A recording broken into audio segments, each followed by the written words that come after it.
Karen cut off my internet, so I gave free Wi-Fi to everyone but her. Part 1.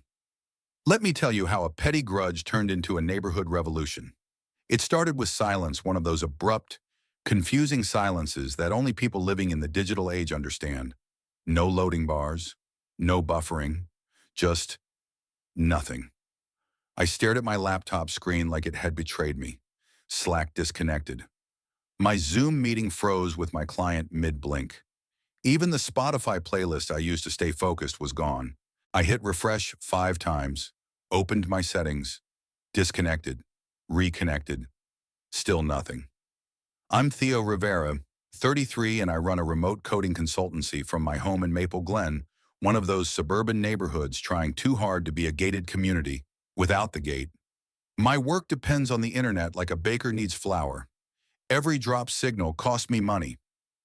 That day, I lost a $1 $200 deal with a tech startup in Toronto, and I knew exactly who was behind it, Karen Delling. She's the self-appointed enforcement chair of our fake HOA. There's no legitimate governing body here, just a loose collection of bored, overbearing neighbors who printed badges on Vistaprint and started calling themselves Maple Glen Compliance Patrol. Karen is their queen bee, blonde bob, pearl earrings, permanent frown. She walks with a clipboard like it's a weapon, always wears khakis and a pastel sweater, even in the summer. She lives 3 doors down and has made it her mission to correct the world one code violation at a time. A year ago, I painted my mailbox navy blue. She left a note returned to neighborhood standard black only. Last fall, I installed solar panels. She said they cause glare pollution and tried to cite me under an environmental clause she pulled from a 1994 zoning blog. And last week, when I installed a discrete mesh Wi-Fi repeater on the side of my house to boost my work signal, she lost it. At the time, I didn't think much of her threats. She stood at the edge of my driveway, arms crossed, barking about unauthorized aerial signals and frequency interference. I laughed it off. She wasn't even on my property. Turns out, she wasn't bluffing. I called my internet provider. They said a local resident had filed multiple interference reports claiming my repeater was disrupting neighborhood signals. After the 3rd complaint, a technician was sent out without notifying me and temporarily disabled my setup while investigating the equipment. I was floored. You're telling me you shut down my internet because of an anonymous neighbor's complaint? It's procedure, the rep said. We're required to investigate potential violations of FCC guidelines if reported by community enforcement. I nearly choked. Community enforcement. I pulled up my Nest camera feed and fast-forwarded to the day before. There she was, Karen, marching up my driveway in broad daylight with a hard hat, yes, a literal yellow hard hat, and a tool belt that looked like it came from a Halloween aisle. She stood on a step stool, clipped a wire, and walked away like she'd just solved world hunger. That was the moment my stomach turned. This wasn't annoying anymore. This was sabotage. I tried the legal route first. I took the footage to the police station. Officer Brandt watched the clip, raised an eyebrow and said, "This is obviously trespassing and vandalism, but unless there's significant damage or threat to safety, it's a civil matter. You'll have to take her to small claims court." Small claims court? Great. That meant delays, red tape, and maybe compensation 3 months from now, assuming I had the energy to file the paperwork, miss work, and play by their slow-moving rules. But Karen had already crossed the line. I wasn't going to wait for court. I went home, sat in the quiet of my disconnected office, and thought long and hard. I wasn't just mad. I was insulted. She thought she could cut me off, control my access, and humiliate me in front of my clients. So I did what I do, best. I started building. There's something about revenge that sharpens your focus. I couldn't sleep that night. I sketched diagrams, drew out range plans, researched FCC laws down to the clause. By morning, I had a plan, not just for me, but for everyone. It turns out Karen wasn't just targeting me. The next day, I talked to Ms. Diaz down the street, an elderly widow who reads ebooks from the library. She said her signal had mysteriously gone out the same day.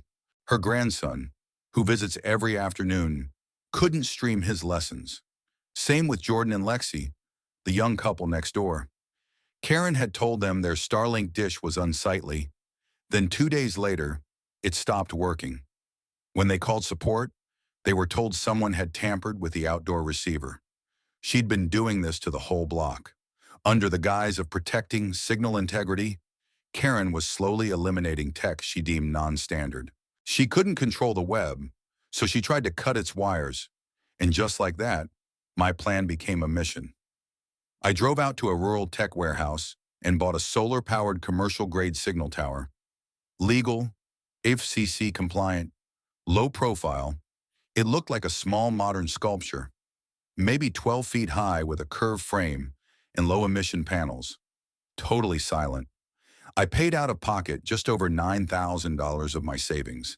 Every penny hurt, but every click of the purchase was therapy. Then I created a custom network node using open-source mesh software. Each house would get signal, each device logged but not tracked. It was secure, efficient, and free. But one address was excluded, 417 Hillside Lane, Karen's house. I spent a week installing the system. First, I erected the tower beside the community mailbox at the center of the street, my land. The base was sealed in concrete with a tiny brass plaque, Maple Mesh, for all. I ran silent cables to the edge of every home on the block. I knew the moment Karen saw it. She was walking her poodle, Biscuit, when she stopped in her tracks, eyes squinting at the tower like it had personally insulted her ancestors. "What is that?" she spat. I smiled. "A public access mesh node, FCC compliant, solar powered, no HOA approval required on private property." I checked. You can't just install unauthorized telecommunications. I cut in and did. She marched off, furious. I watched her disappear behind her perfectly trimmed hedges. Knowing she was about to discover the best part, her devices wouldn't connect. Not the smart TV, not her laptop, not her phone. I'd configured the network to exclude her MAC addresses using a blacklist. And with her usual provider now tied up in complaints and service tickets from her own false reports, she was stuck. The neighborhood, meanwhile, came alive. People who barely nodded at each other started talking. Ms. Diaz baked cookies and brought them to my door. Jordan offered to mow my lawn for free. Kids streamed educational videos on the curb. The signal brought them together. Her silence separated her. And that was just the beginning. Part 2. It didn't take long. 2 mornings after the mesh node went live, I found a thick, laminated envelope taped to my door. Violation notice, unsanctioned telecommunication tower. There it was, official looking, all caps, with a seal in the corner that read, Maple Glen Community Preservation Committee. The paper tried so hard to look legitimate that it actually gave itself away. No legal header, no city stamp, no backing authority, just fonts, bolded terms, and one woman's desperate attempt to reassert control. At the bottom was Karen's signature in block letters, followed by chairperson, MCCPC, which, as far as I knew, stood for Make Completely Contrived Petty Committees. I pulled it off the door and smiled. She was on the move. The next day, I got an email from a neighbor I barely knew, Caleb, from 4 houses down. Subject: HOA meeting. Did you really install a tower? Karen had apparently started circulating a chain email across the block, accusing me of surreptitiously installing surveillance hardware disguised as public internet, and warning that unknown digital interference might be targeting homes with minors. The phrasing made my blood boil. She wasn't just mad, she was weaponizing fear. She knew she couldn't challenge the tower directly. It was built on my own easement lot, outside the bounds of any legitimate HOA. So now she was going after my reputation. But what she didn't realize was that I'd been preparing for this longer than she had. You see, I don't just build networks, I monitor them. That's what my consultancy work involves: cybersecurity diagnostics, signal diagnostics, and privacy audits for clients around the country. And I designed Maple Mesh to log more than just usage. Every interference attempt, every MAC address ping, every foreign signal check-in was recorded and encrypted. I even installed a local admin console to catch rogue devices trying to spoof signal permissions. The day after Karen started her email smear campaign, I saw something interesting in the logs. A device with a spoofed access request originating from 417 Hillside, her laptop. She'd been trying to breach the node, probably thinking she could hack her way back in. Amusing and illegal. I took screenshots, saved copies, time-stamped everything. Then I started documenting her chain emails, each one more outlandish than the last. By Friday, she was accusing me of weaponized censorship, calling me a cyber dictator, and suggesting my tower might be funneling signal to foreign entities. Then came the flyers.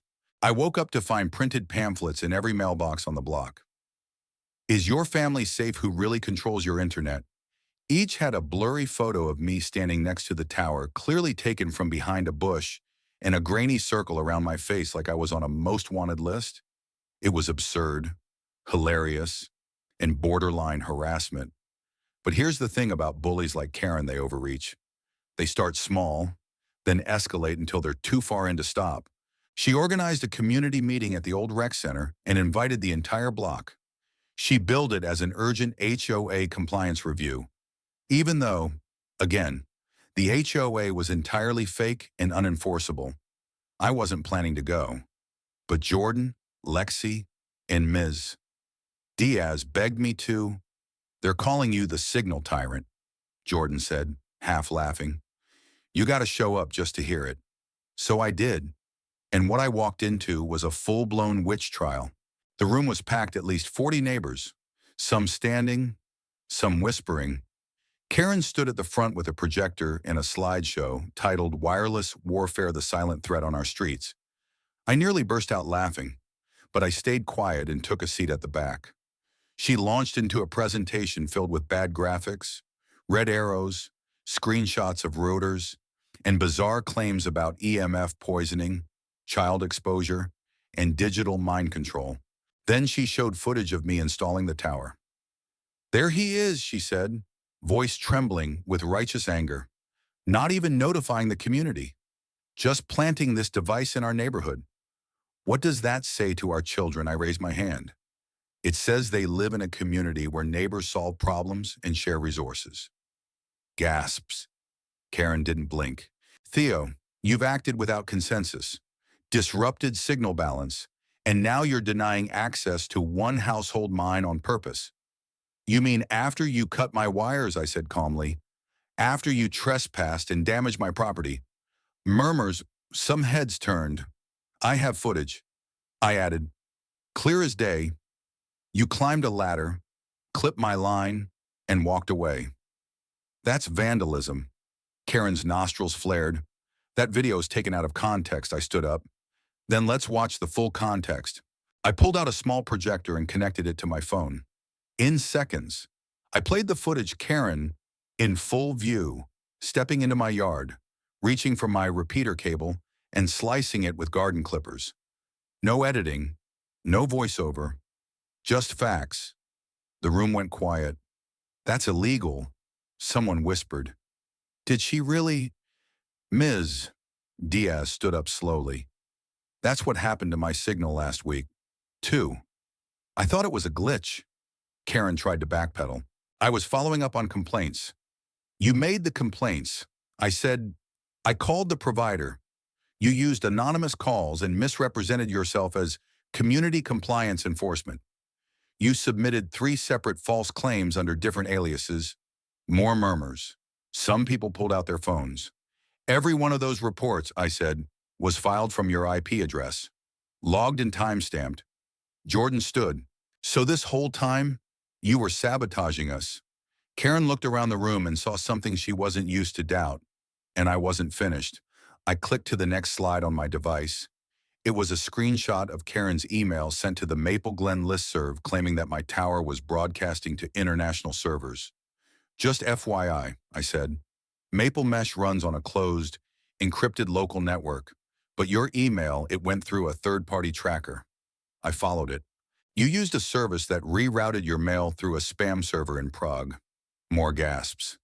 That's the only international server here. Your own, someone near the front muttered. You've been spying on us. A woman in the back shook her head. I unsubscribed after the first chain email. This is insane, Karen stammered. Tried to regroup. This is all misdirection. This isn't about me, it's about our safety, our standards. But the crowd had already shifted. No one wanted a queen anymore. After the meeting, half the room came up to thank me. I didn't gloat. I didn't need to. The silence from Karen said everything. Over the next few days, her front lawn stayed dark. Her porch light, usually on a timer, flickered randomly. Her Wi-Fi stayed down. She'd called the ISP back, but this time, they told her there was a pending investigation under her name for fraudulent reports and community harassment. Jordan heard she even tried to hire a private technician, but no one would come. Her reputation preceded her. I didn't block her from my network permanently. I just required one thing to gain access again. An apology, a real one. In person, in writing, posted in the same mailboxes where she dropped her lies. It never came. Part 3. The thing about bullies like Karen is they don't go quietly. You might expose them. You might strip away their lies in front of a room full of neighbors. But they won't shrink. They double down. They'll climb higher on their tower of self-righteousness, even if it's made of cardboard. The night after the community meeting, I watched from my porch as Karen stood in her driveway with a flashlight, waving it at the Wi-Fi tower like it was a threat to national security. Her poodle, Biscuit, just sat beside her, yawning.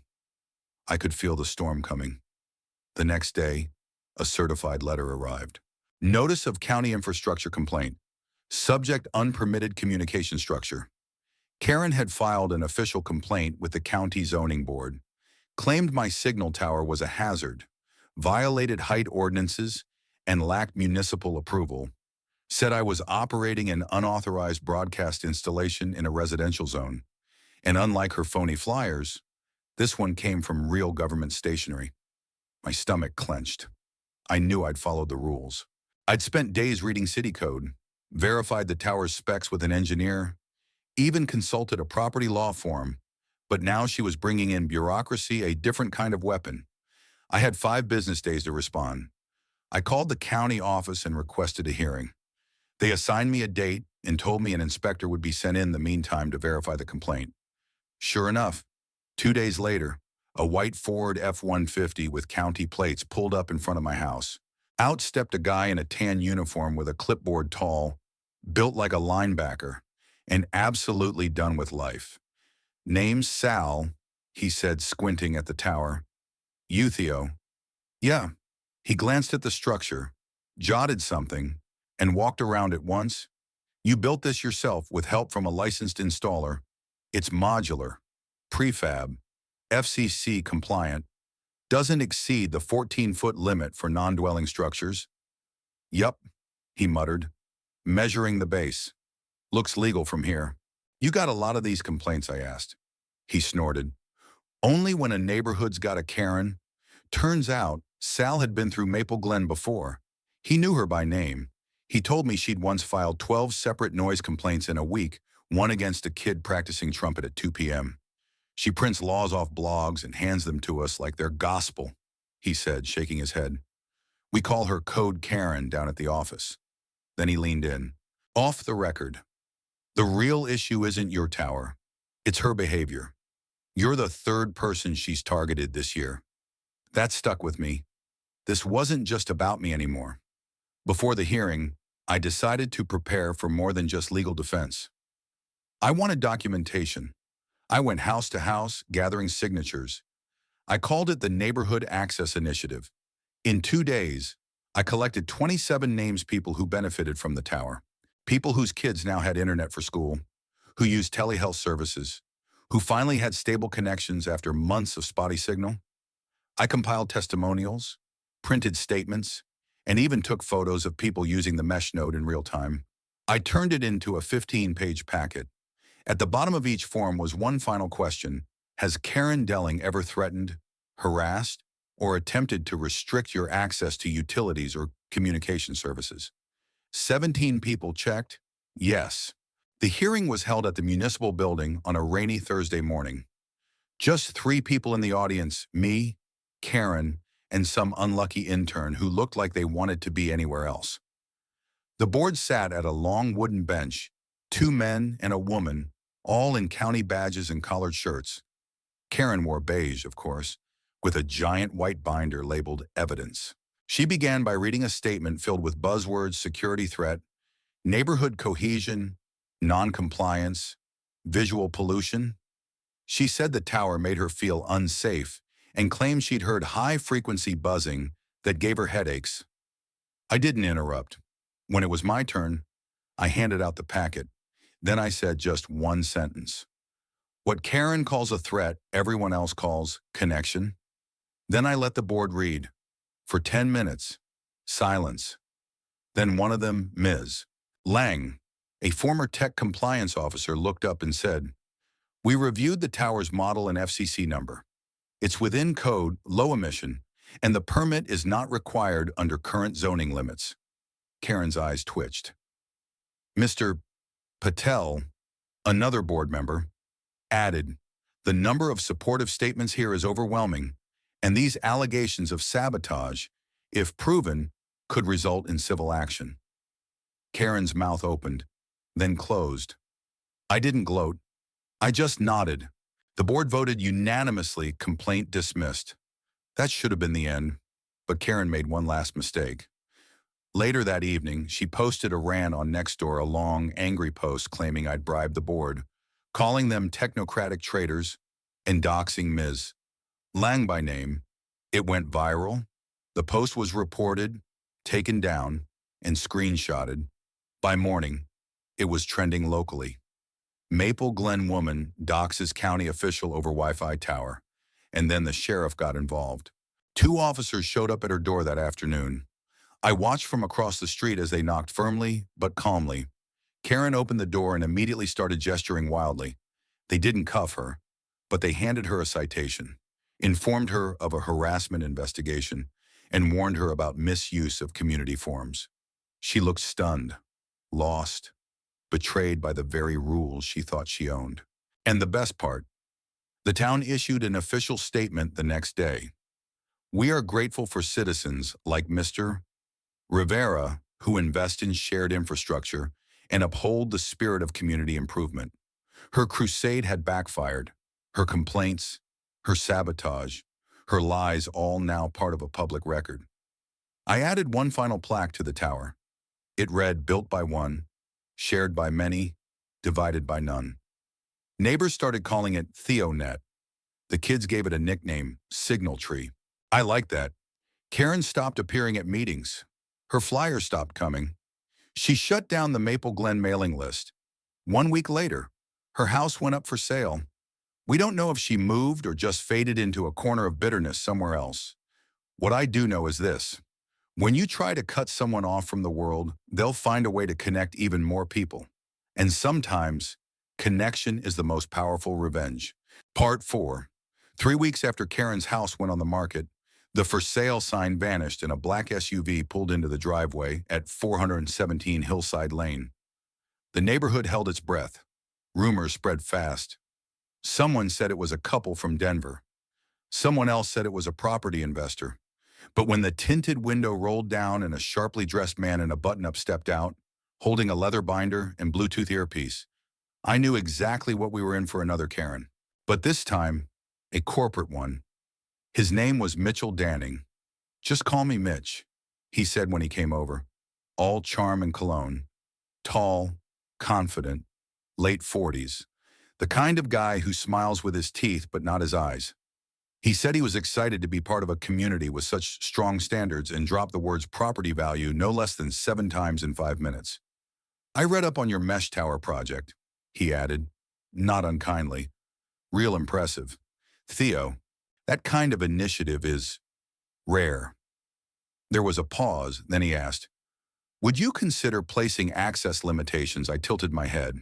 "Excuse me, I mean, to homes that haven't opted into certain guidelines, standards, architectural cohesion, energy compliance, things like that.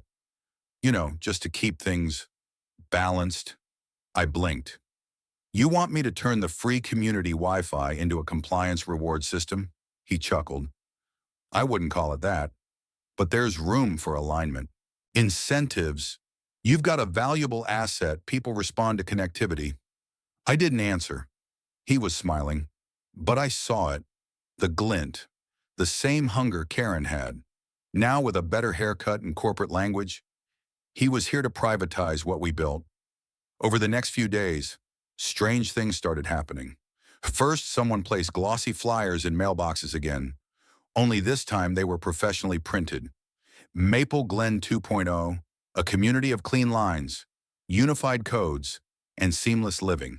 No mention of an HOA, just vague references to a private civic council, and a survey link asking residents if they'd support a new access-controlled internet benefit tier. People were confused. A few neighbors asked me privately, "Are you part of this new thing?" I wasn't. Then I saw Mitch meeting with neighbors one-on-one, shaking hands, making pitches. Lexi texted me he offered to upgrade our fence design if we signed a community participation form. Wants to limit tower access to design-aligned homes. It was the same song, new singer. I called a meeting. This time I booked the whole rec center. Word spread. People came, kids, parents, retirees, even some of the quieter residents who never got involved. Over 60 in total. I stood at the front and did something Karen never did. I asked a question. How many of you rely on this network for work, school, or daily life? Nearly every hand went up. Then I said, there's someone trying to take that away again, but this time not through scissors or spam emails, through contracts, through control dressed up as progress. I explained Mitch's plan. I showed the flyers. I played a recording of him offering incentives in exchange for signal access. Yes, I recorded our chat habit from dealing with Karen. Then I told them the truth. The tower belongs to me, but the signal belongs to all of you. Unless we give it away. Jordan stood up. So what do we do, fight fire with light? I said. That weekend, we launched MapleNet Collective, a community-led initiative to expand the mesh system, maintain open access, and prevent corporate interference. Lexi, who worked in design, made a beautiful site. Miss Diaz's grandson handled the social media. Jordan created DIY tower kits. Even the kids helped, delivering info cards door to door. We set up weekly open hours where I trained volunteers to maintain access points. We established community encryption protocols, nonprofit status, and even got a small grant from the local library tech program. Within 10 days, 4 new micronodes went up. By the second week, we created signal zones in public spaces, including the park and community garden. We called it Signal Solidarity. Mitch didn't like that. He showed up at the next open hour with 2 guys in suits representatives. He called them. They claimed the tower and its expansions were now interfering with private property use cases.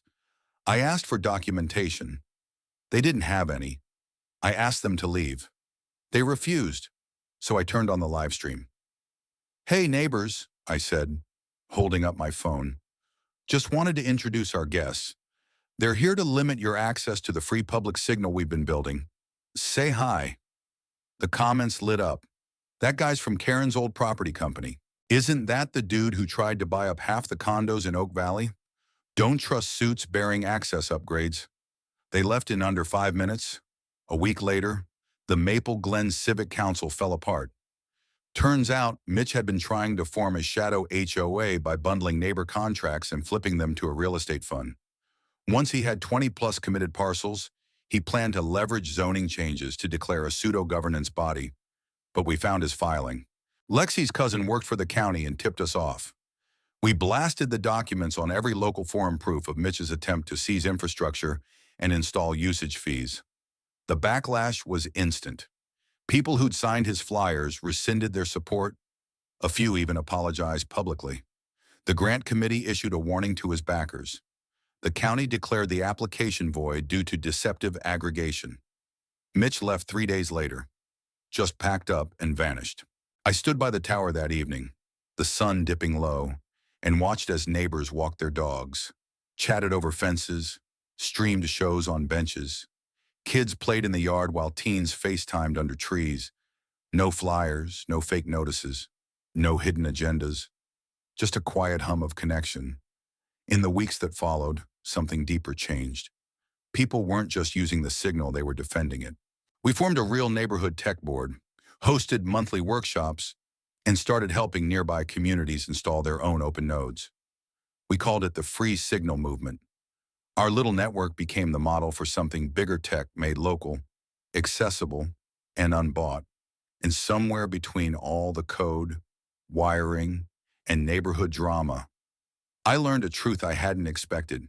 Connection isn't just bandwidth, it's belonging. Part 5. I didn't build the tower to be a hero. At first, it was just about getting back online. Just about restoring what Karen had stolen when she snipped that cable and smiled like she'd won. I never imagined it would change my entire neighborhood. I never imagined it would change me.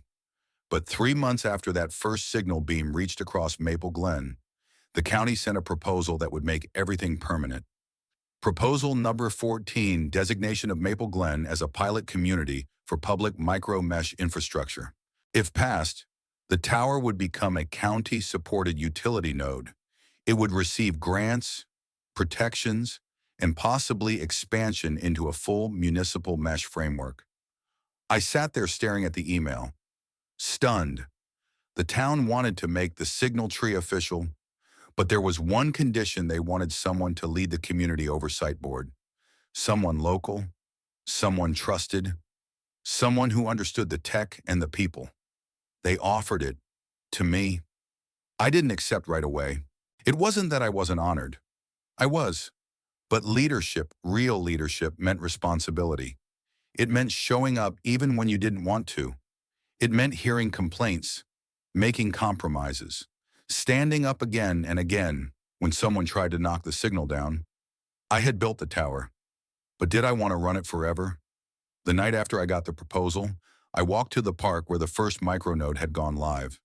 Kids sat in a circle sharing earbuds. A woman was video calling her son in the Navy.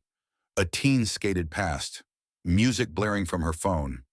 None of them knew I was the one who started it, and that felt right. This didn't belong to me anymore. The next morning, I sent my reply. I told the county I'd accept the role temporarily to help the system transition into a community-governed model, but I wanted the board to include diverse voices: seniors, students, working parents, not just me. And I had one recommendation for who should eventually lead it. They paused when I said her name: Ms. Diaz, 80 years old, widow, grandmother, library user, and the first neighbor to ever thank me with cookies and tears when the signal came back. She'd once lived offline, in silence and isolation. Now she video chatted with her family every Sunday, attended virtual art classes, and hosted storytime live streams for neighborhood kids. And she knew what connection meant. I called her, nervous. She laughed, her voice crackling through my phone. I can barely figure out how to update Chrome. You don't have to be a tech genius, I said. You just have to care, and people trust you. She went quiet. Then she said, I'll do it, but only if you show me how to run a Google form without crashing it. Deal. 3 weeks later, the county voted unanimously. Maple Glen became the first officially recognized micro-mesh community in the state. Ms. Diaz was sworn in as community signal chair. At the ceremony, neighbors filled the park. Jordan grilled burgers. Lexi made Signal Strong t-shirts. The kids made thank you posters shaped like Wi-Fi bars. When Ms. Diaz stepped up to speak, her hands shook. I thought I was too old to matter, she said, voice catching. But this tower reminded me that everyone matters, that no one deserves to be cut off, not by wires, not by fear, and not by power.